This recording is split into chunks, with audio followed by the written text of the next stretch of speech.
E aí pessoal, bom, hoje eu vou trazer um vídeo aqui para vocês um pouco mais completo em relação a outros que eu não vejo falar sobre alguns pontos a ser considerados nesse monitor, né? Esse famoso queridinho da Pichau aqui, Centauro CS27, né? Muito tem se falado desse monitor, muitos têm divulgado em redes sociais, propagandas da própria Pichau, né? No Facebook, Instagram, direto a gente vê aí youtubers também postando vídeos sobre esse monitor, seu monitor custo-benefício pelo que ele entrega, né? Por ser um monitor aí Quad HD. Então vamos começar aqui rapidamente pelos pontos positivos, que eu acho que eles já são os principais, já são assim descarados, já estão na cara, que é o que eles usam aí para chamar a atenção do público, né, do consumidor. Então, começando aqui, obviamente, por ser um monitor, como a gente já falou, Quad HD, né? Então ele é um monitor 2K, que muitos falam aí, painel IPS, né? Então ele não é um painel TN, não é um painel VA aí, ele já é um painel IPS, que é, para quem já conhece aí sabe que o painel IPS ele geralmente entrega um pouco mais de fidelidade de cores, então os jogos e filmes, etc, tudo na tela fica um pouco mais bonito por ser uma cor mais real, né, mais próximo à realidade.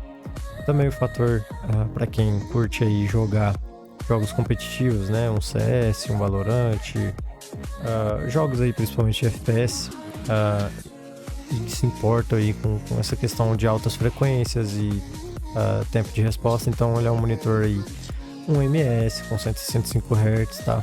Tem aí tecnologia FreeSync também para quem usa aí V-Sync no jogo, né? Quem gosta de travar ali o FPS de um jogo que esteja jogando aí, acredito que um jogo de campanha, né? Alguma coisa do tipo. Então, tem também aqui, né, a questão de ele vir aí com duas entradas HDMI, duas DisplayPorts, tá? Então vamos lá, esses são os pontos principais positivos dele. Realmente isso aqui, pelo preço que ele está sendo oferecido hoje, né, no dia que eu estou gravando esse vídeo aqui, como vocês estão vendo, é sim um monitor de se chamar atenção, tá? Ele é um monitor aí que a gente pode considerar um custo-benefício pelo que ele entrega, pelo valor que está sendo cobrado, certo? Bom, entra um ponto agora, falando já, aproveitando da questão do valor. Como vocês estão vendo aqui, ele está saindo à vista a 1.500, vamos arredondar aqui, né, para R$1.600, certo? Eu vou considerar só o valor à vista, eu não vou considerar o valor usando o cartão de crédito parcelado, tá? O que eu posso considerar aqui, já vou falar de cara, mas no fim do vídeo eu vou reforçar isso novamente. É um monitor que eu já digo que acima de R$1.700 ele para de ser atrativo, ele começa, se você pesquisar bem, ele começa a deixar de ser um custo-benefício, tá? Isso aí vocês vão ver logo mais que eu vou falando aqui no vídeo, tá? Os pontos negativos que muitos vídeos não dizem aí, que pelo menos alguns que eu vou trazer aqui eu não vi nenhum vídeo no YouTube, tá? Bom, então assim, aqui o preço ele tá muito bom, ele geralmente oscila entre 1.600 a 1.700, eu já vi ele talvez por estar vendendo muito ou alguma coisa assim, ou eles usam isso aqui como marketing também para vender, depois eles aumentam o preço, mas eu já vi ele saindo a 1.799, né, R$1.800, aí já não acho que compense tanto, principalmente para quem vai parcelar, que aí ele vai passar dos R$2.000, tá? Então assim, pensa bem, ok? Ainda continuando, né, no segmento de pontos positivos dele, né? Sobre um pouco do menu dele, né? O menu,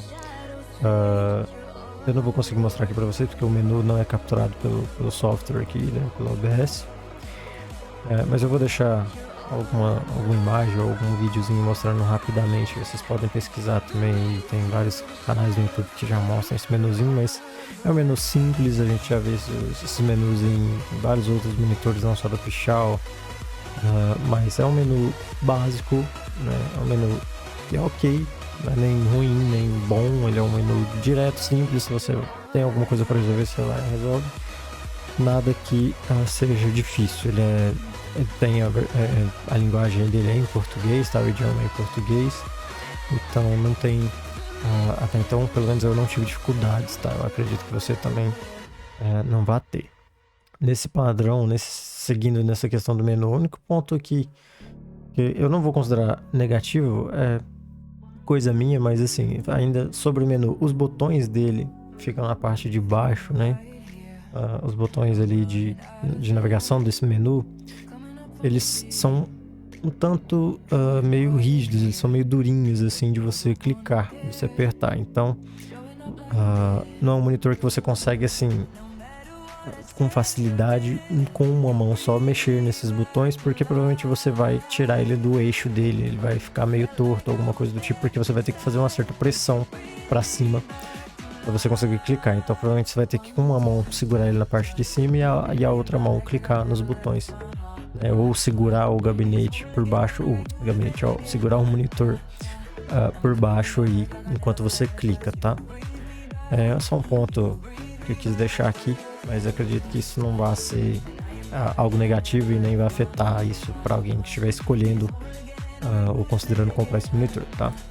Agora falando um pouco sobre a tela, né? Sobre um ponto positivo da tela, que além de ser um painel IPS, pelos testes que eu fiz aqui, tá? Que a gente usa aí, por exemplo, os testes UFO, né? Você pode jogar aí no Google os testes de ghosting UFO. Eu percebi muito pouco ghosting, tá? Para um monitor IPS, que geralmente a gente tem tanto VA quanto IPS tendo muito ghosting. Vários casos aí de outras marcas também. Já vi isso muito em Samsung, já vi isso em alguns casos também da LG. Então, para um monitor desse porte, desse preço, o ghosting dele é praticamente imperceptível em jogos. Para você perceber esse ghost, você realmente tem que pôr esse teste que eu falei aí, UFO, né? É o testezinho do alienígena ali. Para você conseguir perceber, realmente ficar ali, parar a vista ali nesse teste ali que fica correndo, né? E aí, só assim você vai conseguir realmente perceber um ghostzinho de leve, mas nada muito. Como eu disse, durante um jogo aí, pode ser um jogo competitivo, você provavelmente não vai sentir, é bem imperceptível. Claro que, né, abrindo aspas aqui, pode acontecer de o mesmo monitor aqui você compra tem mais ghosting que o meu. Assim como também pode acontecer, por exemplo, de você comprar esse monitor e pode vir com um dead pixel, por exemplo. Isso eu não estou falando que é um defeito ou um risco desse monitor em si. Isso pode acontecer com qualquer monitor VA, IPS principalmente, tá? Então assim, no meu caso eu não peguei nenhum dead pixel, tá? Eu não peguei nada que me atrapalhe nesse ponto. Esse ghosting é realmente imperceptível. Então é um bom ponto, né? Pelo menos nesse modelo aqui que eu consegui, tá? Essa unidade aqui, tá? Um bom ponto também, já vi muitas pessoas que são mais sistemáticas, mais criteriosas com a questão dessa base dele, né? Nossa, essa base ela é em V, ela vai ocupar espaço da minha mesa, alguma coisa. Cara, assim, eu saí de um monitor TN, tá? Eu tava com o monitor da AOC, o primeiro AOC Hero, né? Não é esse novo que tá sendo vendido agora com painel IPS, era o primeiro que era um painelzinho TN. E sinceramente ele tinha uma base redondinha. Claro, a vantagem é que ele tinha a base era ajustável, então você consegue ajustar a altura, virava ele para 180 graus, deixava ele na vertical. 180 graus não, né? 90 graus. Deixava ele na vertical e ajustava a altura, inclinação e tudo mais. Esse aqui você só consegue inclinar ele, né? Realmente deixar ele mais apontando mais para cima ou apontando mais para baixo. Você não consegue fazer mais nada além disso. Não tem ajuste de altura nem nada, tá? Mas apesar disso, é uma base toda de ferro, tá? É um ferro relativamente pesado, assim, pela espessura disso aqui. Você fala, mas será que segura? Segura, é uma base bem resistente, tá? E o monitor em si ele não é pesado, ele é um monitor leve. Então, acredito que por ele, a fonte não ser embutida, né? Então isso também ajuda um pouco a ser mais leve. Ele tem essas faixinhas RGB aqui, onde você consegue controlar poucas coisas pelo menu dele, nos botões. Então, no máximo que você vai conseguir fazer é deixar ele nesse formato arco-íris aqui. Ele passa extremamente rápido, é um LED que fica correndo bem rápido, tá? Não tem como você controlar a velocidade disso, ele é desse jeito. Aí no máximo que você consegue fazer é deixar assim, mudar também, por exemplo, para cor única, ele vai ficar um RGB de cor única, ele vai mudar uma cor por vez só, ao invés de ser nesse formato arco-íris, ou deixar cores estáticas, né? Só que você só consegue deixar 3 cores estáticas, que é justamente o vermelho, o verde ou o azul, ou desligar. Enfim, é um LED que assim, você não vai reparar ele estando de frente para a tela, né? Assim, você consegue ver uma sombra ali, um reflexo na parede. Se você estiver usando ele perto da parede, você vai conseguir notar um reflexo ali na parede, digamos assim, a luminosidade, né? Então, mas não é nada que incomode, tá? Isso aqui é só um charmezinho, digamos assim, que eles colocaram. Eu acho que eu abriria mão disso aqui, por exemplo, desse LED, para talvez colocar em outra coisa aqui. Mas ok. Então agora a gente vai entrar aí nos pontos negativos, que eu acho que aí é o principal a você considerar, tá? Vamos lá. Eu falei de um ponto positivo, que foi a questão do ghosting dele ser bem imperceptível, mas por outro lado a gente tem a questão aí de backlight. Ele tem ali um pouco assim, é considerável o vazamento de luz, tá, desse monitor, pelo menos dessa unidade que eu peguei aqui. Talvez a que você pegue venha menos ou mais, tá? Isso, como eu disse e repito, isso pode acontecer com outras marcas, outros monitores aí com essa mesma tecnologia, com esse mesmo painel, CNPS ou VA, tá? Eu tenho alguns pontos aqui em cima, ele faz um redondo aqui, digamos assim, um círculo, uma meia-lua, um ghosting. Só que isso é perceptível, mas mais em questão de telas mais escuras. Você não vai perceber isso em tela clara, ou quando você estiver jogando, alguma coisa assim. E provavelmente em jogo você só vai perceber esses vazamentos de luz quando tiver uma transição de cena escura, né? Ali uma tela de loading, ou um jogo que tenha as cenas escuras, né? Não sei, um The Last of Us, um Resident Evil, alguma coisa do tipo, onde as telas são escuras e aí você consegue de leve ali num timezinho de alguns segundos você percebe, mas não é algo assim incomode, tá? Assim, acredito que na primeira semana isso me incomodou um pouco, porque como eu disse, eu saí de um painel TN. O painel TN ele é bem tranquilo com isso. Você não vai ter ghosting, você não vai ter vazamento de luz e nem nada, tá? A vantagem do painel TN é que você realmente não vai ter esses problemas. Só que é um painel realmente mais opaco, ele é mais acinzentado, ele não tem cor, assim, ele não tem uma saturação legal. Só que você pode compensar isso com o driver de vídeo mesmo. Se você estiver usando placa de vídeo, alguma coisa, você consegue ir lá no painel, por exemplo, da NVIDIA ou da AMD, dependendo de que você usa, ou da Intel, se for vídeo integrado mesmo, você consegue aumentar um pouco a saturação via software. Isso já ajudava muito e até hoje ajuda para quem tem painel TN, tá? Então, assim, voltando à questão do vazamento de luz, ele tem sim, mas acredito que depois de um tempo que se você tá pegando esse monitor pela primeira vez, esse tipo de tela assim, provavelmente você não vai reparar. Isso provavelmente vai ser mais para quem tá saindo de uma tela que não tinha, como no meu caso, que eu saí do painel TN. Então, assim, eu acho que é um ponto negativo para alguns e talvez seja neutro para outros, não faz diferença, ok? Bom, vamos seguir aí. Agora um ponto que eu acho que deve ser considerado, porque isso foi o que mais, como eu posso dizer, eu acho que foi o que mais me chamou atenção, foi o que eu mais percebi nos primeiros dias de uso ali. E esse monitor não tem uma tela anti-reflexo, tá? Ele não vem com a tecnologia anti-reflexiva.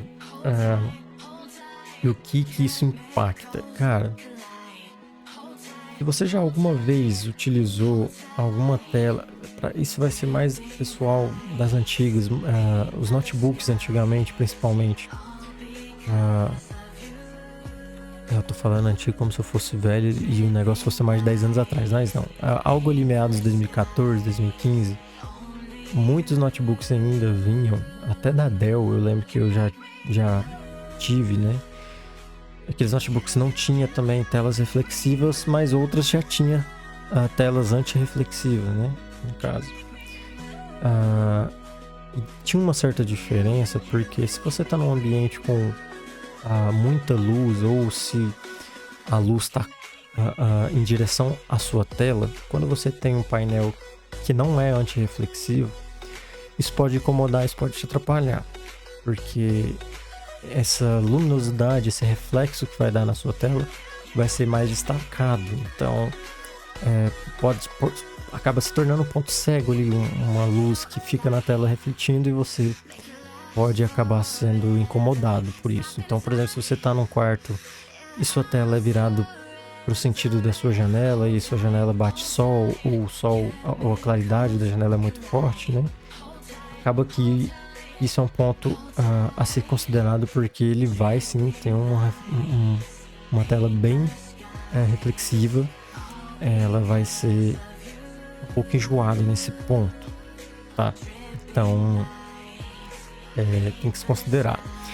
Outra coisa que eu notei também, eu não posso dizer com certeza, mas acredito que é uma das razões, né?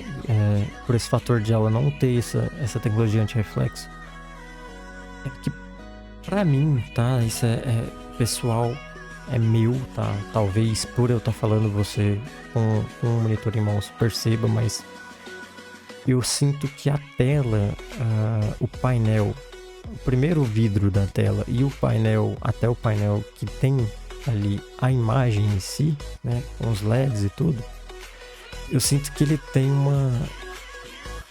como é que eu posso dizer, uma distância onde, dependendo do ângulo que você olha o monitor, isso não poderia acontecer, principalmente em painel IPS, né? Geralmente painel IPS você pode olhar até de 90 graus para a tela, que ela vai continuar a mesma coisa, ela não vai perder nitidez, não vai perder a cor, não vai ficar preta nem nada, tá? Nem branca. Então assim, só que nesse caso desse painel IPS aqui, eu notei que dependendo do ângulo que você olha, vai ter uma certa diferencinha assim na cor e no brilho em si, ali você vai ver que alguns pontos ficam mais brancos e outros ficam mais pretos, tá? Então eu não sei se isso tem a ver com a questão do painel não ter esse sistema, essa tecnologia de anti-reflexo, ou por outro ponto agora que eu vou entrar, que já é outro tópico de negativo dele, tá? Que é a qualidade desse painel IPS. Bom, eu já tive a oportunidade de testar vários painéis IPS, vários monitores com painéis IPS, Dell, Alienware, LG, AOC mesmo, esses novos AOC Hero, né? Tá vendendo pra caramba aí pelo custo-benefício deles. E eu notei que esse painel IPS aqui, posso estar assim pecando no que eu vou falar, mas é uma opinião minha com base no que eu já presenciei, já tive a oportunidade de testar. Mas esse IPS meu aqui, na minha opinião, desse monitor, tá mais para um painel VA do que para um IPS. Não que, nossa, então deve estar falando que o monitor é sem cor nem nada. Não, ele tem as cores dele, tá? Se você sair do monitor TN para ele, você vai perceber de cara que tem sim uma diferença muito grande. Mas eu não encaixaria esse painel aqui no IPS. É como se ele fosse um IPS bem de entrada, bem básico. Sabe aquele carro que é 1.0, mas ele é 1.0 bem capadinho? Diferente de ser um 1.0 completão, um motor turbo, alguma coisa assim. Tá? Uma analogia aí meio besta, mas para vocês entenderem. Então assim, se você pegar talvez painéis VA de outras marcas, vamos considerar aí Samsung, LG, enfim, de grandes marcas, eu tô falando só na questão de qualidade, de fidelidade de cor, não tô falando de porque você não pode comparar com Samsung, porque Samsung tem muito ghosting, tem muito isso e aquilo, não, tô falando só da questão aqui de fidelidade de cores e a nitidez e luminosidade, tá? Eu acredito que ele se encaixa mais no VA do que no IPS. Ok, eu não sei se a Pichau tá vendendo como IPS e ele realmente é ou não. Mas se ele realmente for um IPS, ele é um IPS bem de entrada, tá? Bem básico. O que faz jus ao preço que eles vendem esse monitor. Você não pode esperar muita coisa, tá? Então é um ponto também que eu percebi muito por ter saído de um monitor com painel TN, tá? Então, finalizando agora o último ponto negativo sobre a tela, não a tela em si, mas uma coisa que eu percebi dele, que é um pouquinho chato depois de um tempo que você começa a usar. Por exemplo, eu jogo muito CS e eu tô ali no jogo e às vezes eu quero minimizar, às vezes estou com um WhatsApp web aberto aqui, alguma coisa, e eu quero responder alguém ali num tempo que eu morri no jogo, ou alguma coisa assim. Quando você dá o Alt Tab de um jogo para outra tela, seja para a área de trabalho, ou seja para o navegador aqui, ou para outro programa, ele dá um certo delay, é como se você tivesse desconectado e conectado o cabo de vídeo bem rápido. Ele dá um delayzinho ali de uns 2, 3 segundos, não é uma transição rápida, tá? Uma coisa que eu percebi também, justamente por ter saído de outro monitor que não tinha isso. Então, é um pouco chato, mas acaba que você acostuma depois. Mas, pelo menos para mim de início foi bem chatinho, porque para quem tá acostumado com computador rápido, que tem SSD, que tem NVMe e tal, e os Alt Tabs eles são rápidos, isso incomoda um pouco. Só acontece com um jogo aberto ou algum programa que usa vídeo, demanda de uso de placa de vídeo. Você der um Alt Tab aqui só no navegador, por exemplo, alguma coisa assim, a transição é bem rápida. Então não tem isso, tá? Eu percebi isso só em jogos ou programas assim que usem a placa de vídeo, né? Agora saindo da tela em si, falando sobre a base do monitor. Essa base, ela tem um formato simples, como vocês podem ver aqui. Ela é basicamente só um pezinho em formato de V ali na frente, certo? Com uma coluna aqui na vertical, no meio, que já é onde conecta ali na parte de trás do monitor. Só que tem um porém. Essa base, se vocês conseguirem ver aqui, isso aqui é um plásticozinho que ele vem com uma função de organização de cabo, né? Que você passa o cabo aqui por dentro e tudo mais. Só que você pode optar por não colocar ele, tá?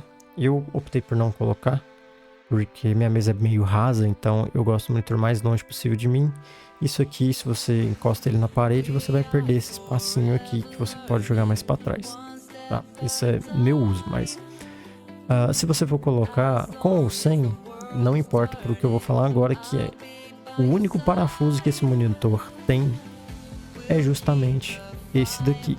Não sei se na foto vocês vão conseguir enxergar, mas aqui é o único parafuso para toda a base. Por que eu falo único parafuso?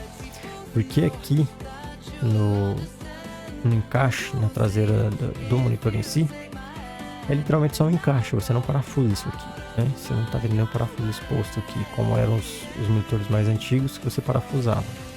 Ele você encaixa aqui em cima e aperta aqui embaixo, ele vai estralar. Se você quiser tirar, tem uma espécie de um botãozinho que se empurra para baixo aqui e a parte de baixo sai e você puxa, tá? É bem mais prático. Só que esse parafusinho aqui é o único que está segurando todo o peso do monitor na base. O que isso é ruim? porque ele está segurando só no sentido da vertical. Então o monitor pode acabar pendendo para os lados. Então ele pode acabar fazendo uma inclinação, né? Ele fica meio bambo, digamos assim. Não, ele não fica 100% estável na base, tá? Não é algo assim, nossa, então ele fica todo molenga, não. Se você não é um cara que fica o tempo todo encostando no monitor, pegando nele, tentando ajustar, isso você não vai ter problema. A partir do momento que você montou, deixou na sua mesa ali e ajustou para a posição ali ideal, ali que você acha que está mais retinho possível, né? Deixa ali e pronto, ok? Não mexe. Mas assim, é o ponto que eu achei que a Pichau poderia ter caprichado um pouco mais, tá? Poderia ter feito uma base, sei lá, talvez aqui puxando um formato de Y e sendo 2 parafusos para fixar um pouco mais isso, tá? Mas é um ponto meu que eu achei que poderia ter caprichado um pouquinho mais nisso aqui, ok? Outro ponto que se peca nesse monitor é que, como a gente está vendo, essa base ela é extremamente simples, ela não tem ajuste nenhum de altura, nem de inclinação, né, para você deixar o monitor na vertical. Isso, na verdade, a partir de 24 polegadas, né, de 27 polegadas para cima, você raramente vai ter isso, tá? Esses monitores mais simples, porque teria que ter uma base muito alta para você conseguir virar ele na vertical sem ele bater na parte de baixo. Se você quiser fazer algo do tipo, você vai ter que trocar essa base por um suporte articulado, né? Só que aí entra o porém. Ele tem sim, a Pichau até deixa isso bem claro aqui, que ele tem perfuração padrão VES aqui de 75 mm. Porém, se você perceber bem aqui, a gente tem essa espécie aqui de arco, né, que fica em volta aqui da onde o suporte encaixa atrás dele, e os parafusos estão aqui dentro.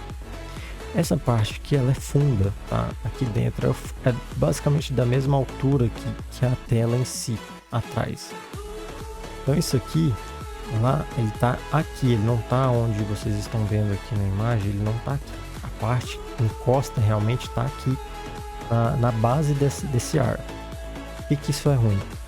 Quando você vai tentar colocar o suporte, o que vem padrão no suporte são os parafusos normais para você encaixar. Só que os parafusos não são compridos o suficiente para chegar até lá, porque o suporte articulado ele é quadrado, certo? Ele tem um formato quadrado, ele não tem esse formato circular. Então ele vai ficar com as pontas para fora desse arco. São 2 pontos negativos, então você vai ter que dar um jeito de fazer um improviso para conseguir encaixar esse suporte. Eu já vi gente aí que compra parafusos maiores, né, mais compridos, ou manda fazer no ferragista ali um parafuso mais comprido e alcance até lá. Tem também aqui, se você procurar aí no Mercado Livre, você vai achar esses adaptadores que já tá tão assim falado sobre essa questão desse monitor não ser bem compatível literalmente com VESA, como eles falam, que os caras acabaram já aproveitando isso e criando aí essa espécie de suporte adaptador aí para esse monitor, tá? Vocês estão vendo aqui que os caras fizeram aí uma impressão 3D, né? Justamente para você conseguir parafusar e usar o suporte articulado. Ele te dá as imagens aqui certinho de como que é feito e tudo mais, ó, como é que fica, tá vendo? E aqui vocês podem até ver, ó, que como é quadrado o suporte articulado, ele fica por fora aqui do arco do monitor que vem, né? Isso é um ponto também que, dependendo da forma que você encaixar, você pode acabar riscando, até rachando o plástico aqui, né? Esse arco aqui pode acabar riscando e aí é chato, né? Que danifica o plástico aqui. Então, são 2 pontos negativos aí que a Pichau tinha que ter pensado nisso, já que ela faz essa propaganda que é suportado, né? Furação VESA, só que não pensaram nessa questão desse arco aqui, beleza? Voltando agora rapidamente, né? Agora que eu lembrei aqui sobre a questão da tela, eu já tinha falado antes que dependendo do ambiente que você tiver, se ele for muito claro, principalmente se você tiver com a tela apontada para a janela, por exemplo, de dia, ah, ele não tem uma luminosidade muito alta, tá? Esse monitor, se eu não me engano, 250 nits só de luminosidade, né? Então, é uma luminosidade ok, porém, não é uma luminosidade que, dependendo do ambiente que você tiver, vai te entregar tudo. Isso vai impactar um pouco, tá? A gente vê muitos monitores aí hoje já que são 300 nits, 350 nits a maioria.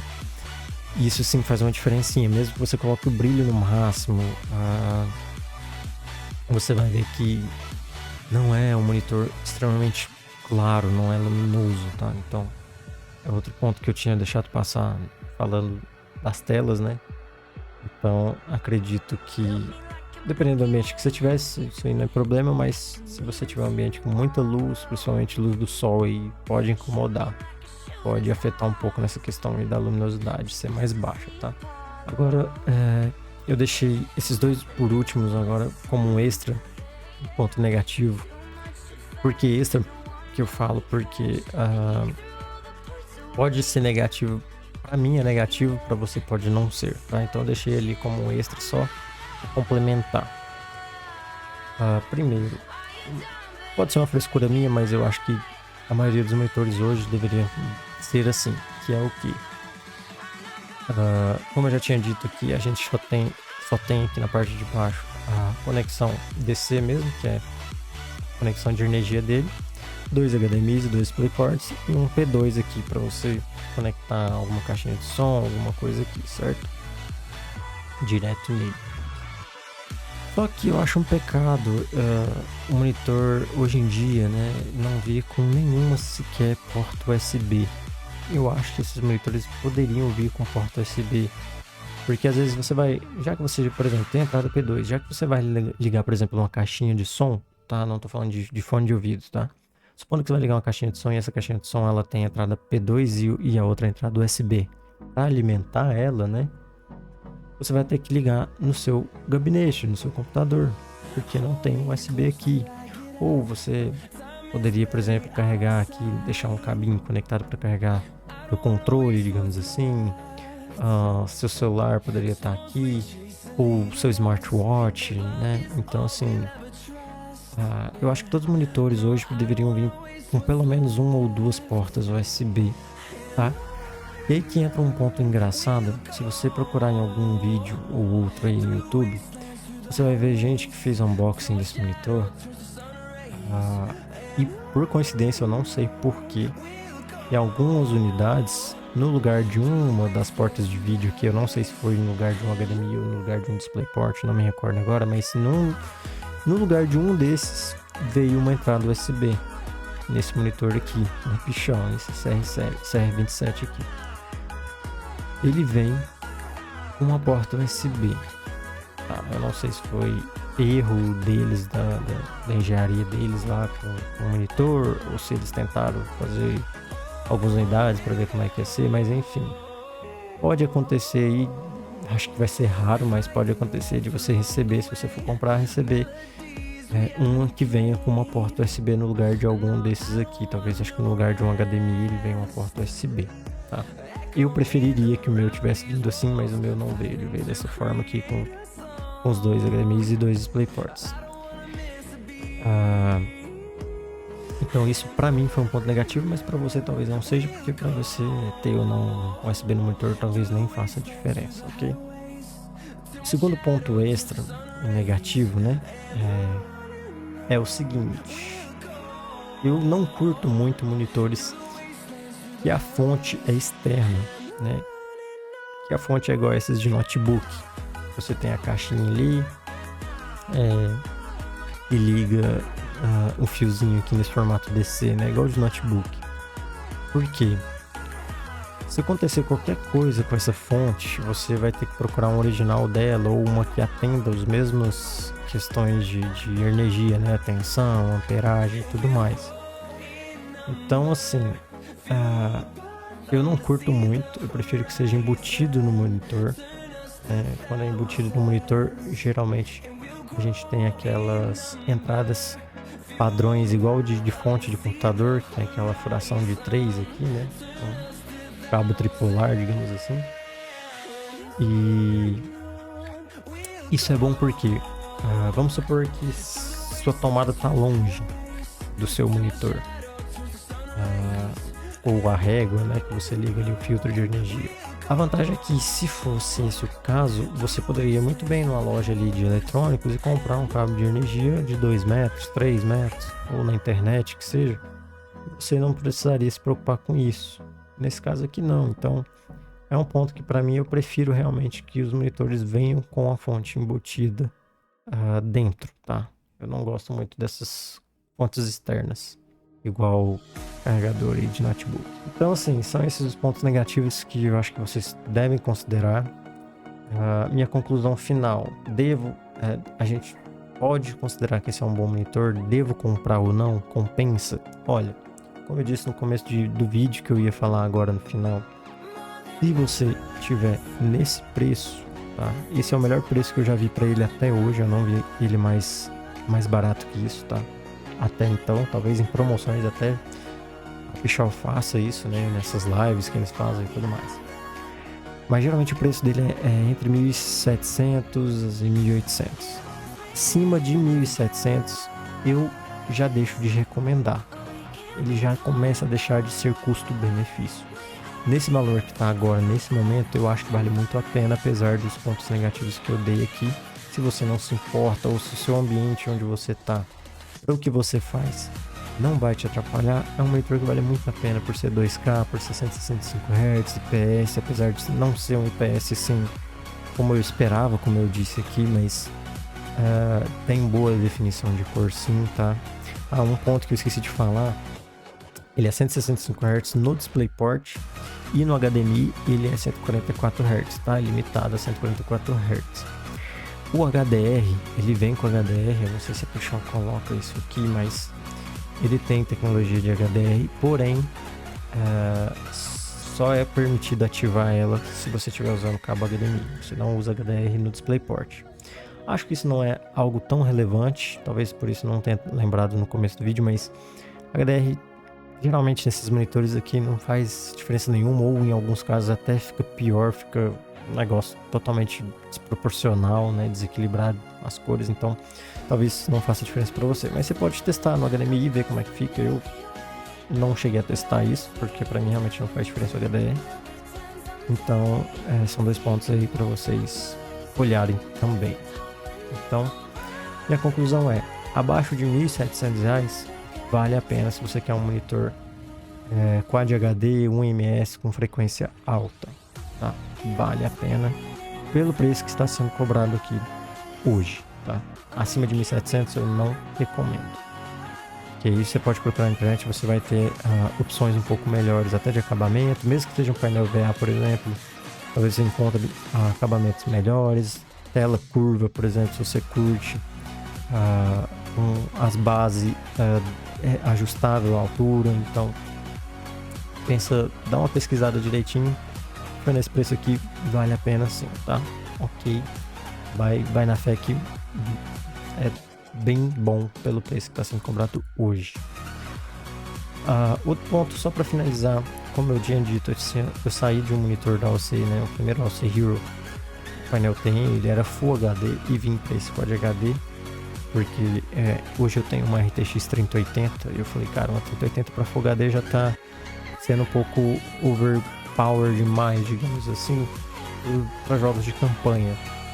Eu falei, vou tentar pegar um Quad HD para ver como é que é, então eu já fui direto em pesquisas em monitores Quad HD custo-benefício, e esses aqui da Pichau foi o que mais se vê review e que mais se vê falado e publicado na internet. Então eu arrisquei, peguei e assim, tô feliz com ele me atende muito bem, tem esses pontos fracos que eu deixei claro aqui para vocês, mas nada que inutilize ou que condene o monitor, tá? Então eu não senti tanta diferença assim do Full HD pro Quad HD, pelo menos não com esse monitor aqui. Não é uma diferença como se você estivesse saindo do Full HD pro 4K, por exemplo, tá? Mas tem sim ali se você para depois para perceber alguns detalhes ou outro, né? Se você abre o jogo e muda ali o jogo para Full HD e depois volta para Quad HD, você vai perceber alguns pontos, sim, tá? Mas não é nada exorbitante, nada assim, nossa, Quad HD realmente vale muito a pena. Só vai valer a pena um Quad HD hoje, no meu ponto de vista, se você está planejando pegar um monitor a partir de 27 polegadas, tá? O HD para 27 polegadas eu já começo a ficar com o pé meio atrás porque é muito grande para pouca resolução. Já começa a ficar uma tela muito grande para a resolução que o Full HD entrega, né? Então assim, 27 polegadas já começa então a cogitar em Quad HD, tá? Entre 27 e 32 até 34 polegadas, né? Ultra Wide. Aí você pode ir para um Quad HD, um 2.5K ali, né? Um Ultra Quad HD. Então é isso, eu deixo aqui então esse review meu, tá? E acredito que agora você consiga pesquisar melhor também aí para saber o que você acha do monitor e se vale a pena para você ou não, ou se você vai procurar por outras opções do mercado, beleza? Valeu, galera, até mais.